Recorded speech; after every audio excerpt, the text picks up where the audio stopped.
안녕하세요. 도지선생의 주식 이야기의 도지선생입니다. 2019년 11월 22일 특징주 분석입니다. 오늘 가지고 온 종목은 한국 패키지인데요. 한국 패키지만 이야기하는 것보다는 한국 패키지가 속해 있는 테마와 같이 한번 이야기해 보도록 하겠습니다.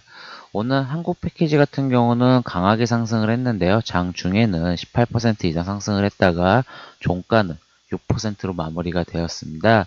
시가가 9%로 아무래도 갭상승이 나왔는데요. 이 갭상승은 이 테마에 의해서 나왔다고 보고 있습니다. 바로 화성시 국제 테마파크에 대해서 이 관련주로 엮여서 주가가 강하게 상승했는데요. 한국 패키지 같은 경우는 화성시 인근에 부지를 보유하고 있기 때문에 이 부지에 대한 가치가 높아진다고 생각이 되어서 주식시장에서 강하게 상승을 했습니다.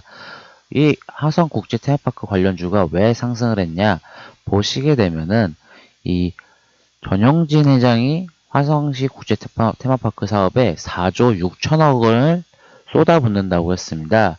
결국은 이 신세계 그룹의 모든 사업에 대해서 역량을 올인하고 투자한다는 소식이 나왔는데요.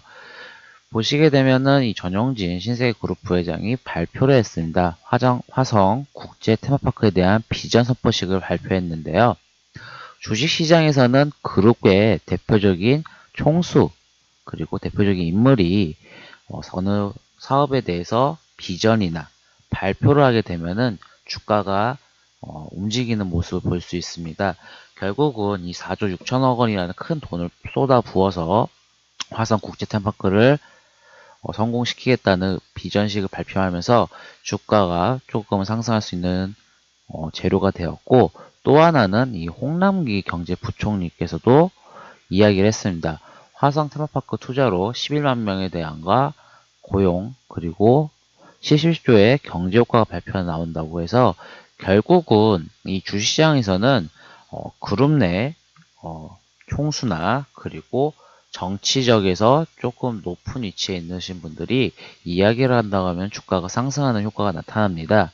대표적으로 뭐 기업의 총수들 뭐 이재용 부회장이라든지 구광모 회장 그리고 또 하나 그리고 뭐 정치적으로는 뭐 홍남기 기획경제본부 홍남기 부총리 그리고 대통령들이 어느 회사에 가서 뭐 이야기를 한다거나 산업이나 그런 것을 육성을 한다고 하면은 주시장에서는 강한 테마가 생성이 될 수밖에 없습니다. 결국은 이 두 분이 이야기를 했기 때문에 오늘 주식시장에서 이 화성 국제 테마파크 관련주들이 조금 상승을 했는데요. 시가에 한국 패키지는 9% 이상 상승을 했고요. 그리고 하나 또 대표적인 게 신세계건설입니다. 신세계건설 같은 경우는 신세계 그룹 내에 있는 건설인데요. 이 화성 국제 테마파크에 대해서 건설하는 시공자로 선정이 되었습니다. 시가가 3% 이상 강하게 상승을 했고요. 또 하나 이 대형 포장입니다.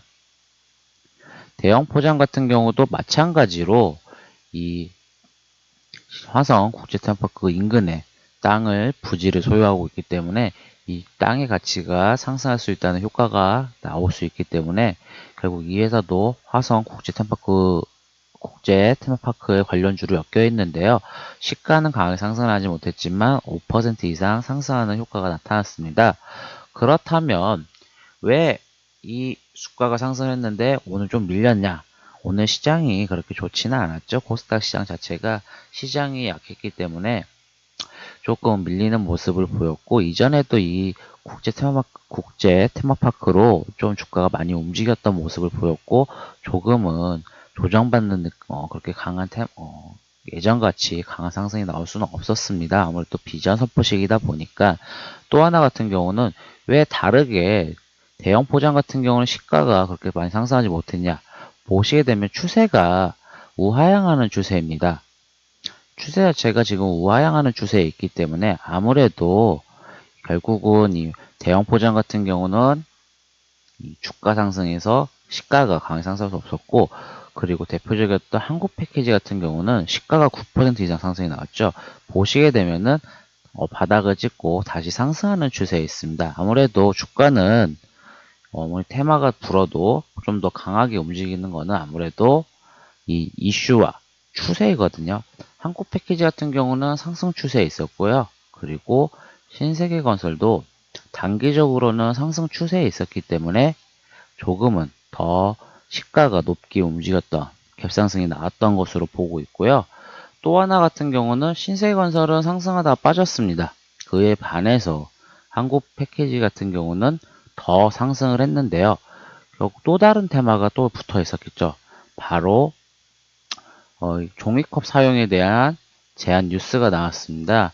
결국은 이 테이크아웃전을 쓰게 되면 돈을 내고 매장 내에서도 종이컵이 금지되고 결국은 이 포장에 관련된 비용을 소비자가 납부해야 한다는 소식이 나왔는데요. 결국은 이 한국 패키지 같은 경우는 아무래도 플라스틱이라든지 유리병을 이런 포장 용기들을 만드는 회사다 보니까 이 포장 용기 시장 확대에 될수록 이 카본팩 관련주로 엮였기 때문에 결국은 다른 종목에 비해서 이 한국 패키지가 조금은 더 강하게 상승할 수 있었다고 보고 있습니다.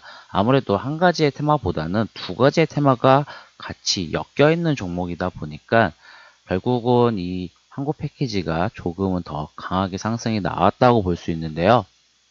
보시게 되면 한국 패키지도 장중에 더 올랐던 모습이고 대형 포장도 이 국제 테마파크 관련주로는 크게 엮여지 못해서 주가 상승이 나오진 않았지만 이 포장 관련 종목으로 해서 주가가 또 상승이 나왔습니다.